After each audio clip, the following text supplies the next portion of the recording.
Yo, what is up, Comfy Gang? It's your boy, Comfy NEET. So for today's video, I wanted to talk about a problem that I am currently going through, but that I am sure a lot of NEETs in my position are going through as well. Because let's face it, a lot of us, in a sense, do want to escape this lifestyle, even if it means selling out and becoming a quote-unquote wage cuck, wage slave, working for your crappy boss who whips you with his belt and makes you do 20 hours of paperwork, all the while laughing maniacally and stepping on you like a doormat. And unfortunately for me, or I don't know, fortunately, whatever the case is, I do want to at least try having a job, which is why that was one of my New Year's resolutions, which I talked about in my New Year's resolution video.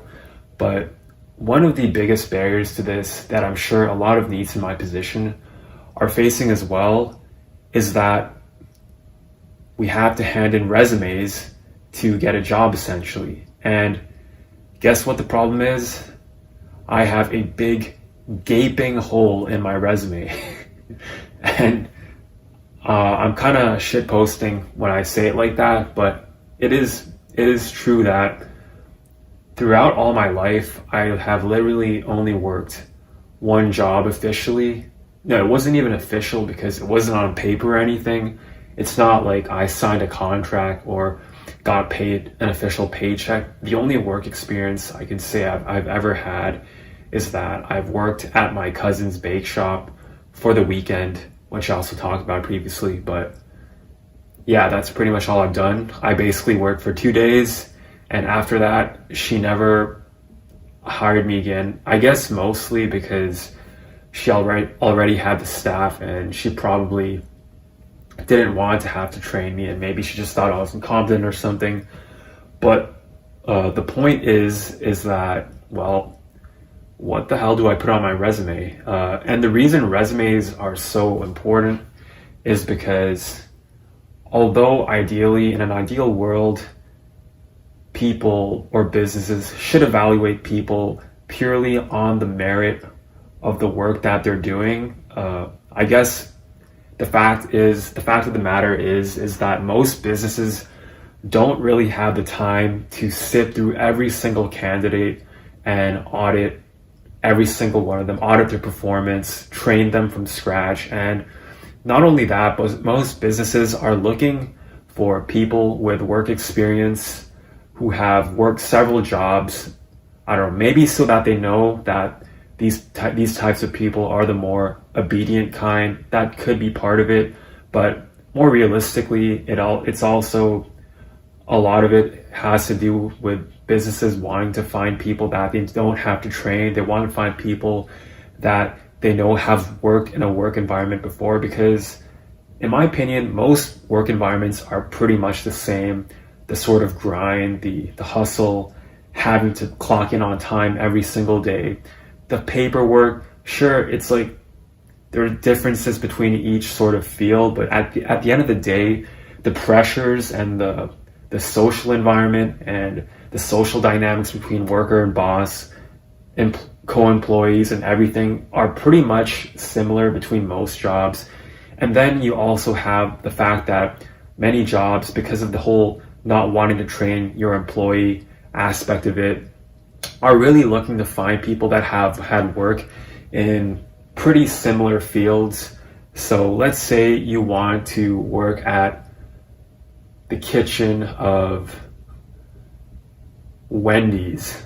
Not the most ambitious job, I know, but when we look at your resume, they're probably going to be looking for things like whether you've worked at McDonald's, Burger King, other fast food places, because all the other fast food places probably have pretty much the exact same quote unquote workflow or standard operating procedure as each other, where I guess in a fast food place, it would be being able to work under really high time constraints so that you can deliver the food as fast as possible, making sure your hair doesn't fall in the food, putting everything in the fryer and hitting the timer and setting, I don't know, the French fries in the oil for 5 minutes. I've never worked in a fast food place, so I have no idea what the fuck I'm talking about. But yeah, so, but I think that's sort of maybe not the best example, but I think it gets my point across that it's pretty much the same in all work environments where even if it's something like data entry or you're a nurse in healthcare, then they'll probably be looking for something like personal support worker experience, or whether you've worked jobs where you're taking care of people physically and, lifting them out of chairs. So it's basically the same. And when you don't have anything on your resume, then in an ideal world, let's say if you lived in a small town and there was really nobody else out there, then I'm sure that they would probably give you a chance to see if you could stand on your own 2 feet and eventually grow into the role, because I'm pretty sure most people are capable of growing to fill the shoes required to fit into the average job, because most jobs out there really aren't that demanding both cognitively and physically, and most people should be able to adapt within a matter of months or even weeks or even days even. But the issue is that because of things like globalization and just people traveling back and forth between different areas and moving to new places, and the ever growing population sizes of pretty much every major city out there, and even towns and things like that, because there are 8 billion people on this world and counting. There's going to be 9 billion soon, and the rate at which the human population is growing is at an exponential rate, at least until food shortages really start to affect population growth. But the point is that these companies are getting so many job applications from so many individuals that the ball is basically in their court. All the power is with them. It's like dating, basically, where if you're an attractive person, you are probably getting hundreds of matches and swiping right swipes on Tinder, for example. So the ball's on your court. You get to choose because you have all these people going after you. And it's the exact same thing with these sort of businesses where they're probably getting hundreds to thousands of applications a day because people are just desperate for work, especially during COVID time. And because someone like me and other people like me, like other NEETs, don't have anything on their work resume, why would these companies in their right minds ever bother giving us a chance when our resumes are empty, when they could just go to the hundreds of other resumes with people who have had work experience and that have probably worked in similar businesses already know how to play the game, so to speak, know what to write, know what to say to get a job, know how to fit into a work environment. And while maybe we NEETs might be able to learn that eventually, it probably will take time, especially since most of us are somewhat socially inept. And as a result of that, they're obviously going to pick the people who have stuff on their resume. And people, it's not only that, but even if you have worked a job before, let's say you worked at Subway 5 years ago or even 3 years ago, and then you have a 2-3 year long gap, these companies will see that gap and then they will think, why did this person not work for this period of time? Is there something wrong with them? Sure, they might be able to work in this job eventually, but I don't want to have to risk the resources and time and slightly lower productivity to train this individual when I could just pick from this massive pool of applicants who can slot right into my system like a good cog into a machine, and I won't have to worry about that. And therefore, people who have big gaping holes in their resumes are pretty much effed. And that is the position where I'm at. And Not all hope is lost though. I do have relatives that are willing to lie to me on my resume. But the fact is that well, firstly, I feel like my resume, which I've actually already written, isn't very convincing. I've pretty much just put a bunch of random crap on it. And the two jobs that I listed, one is pastry chef, or not but like food professional, food handler, kitchen aide or something.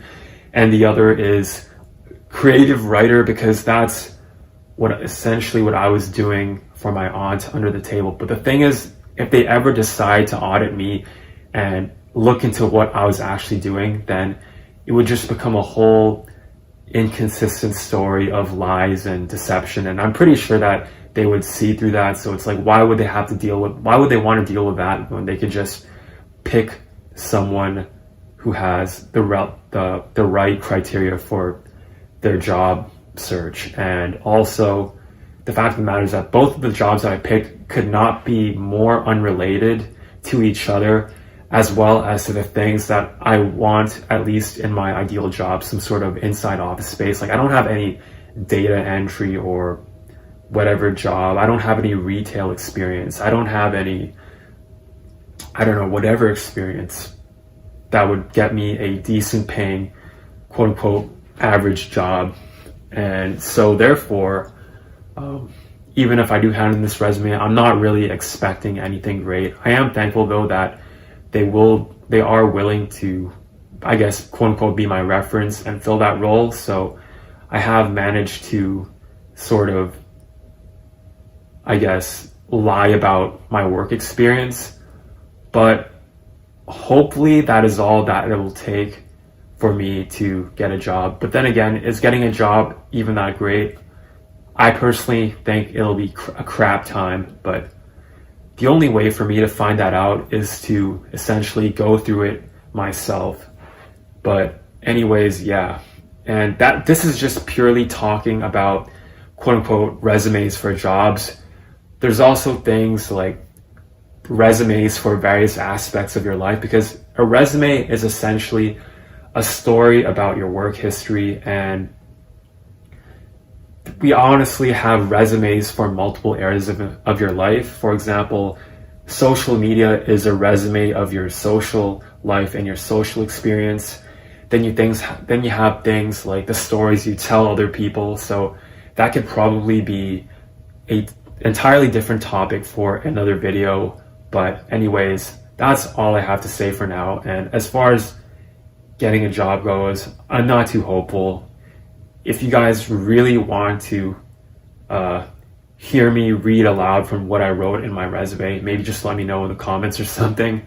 It's pretty laughable though, but it's just, I use some one of those online resume generators and just kind of edited the preset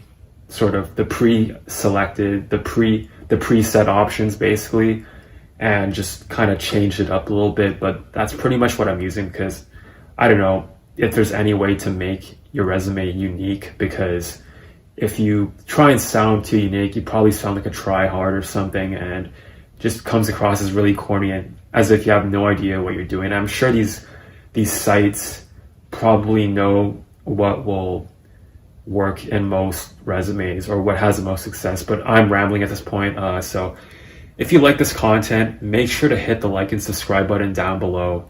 And this is Comfy Neat signing out.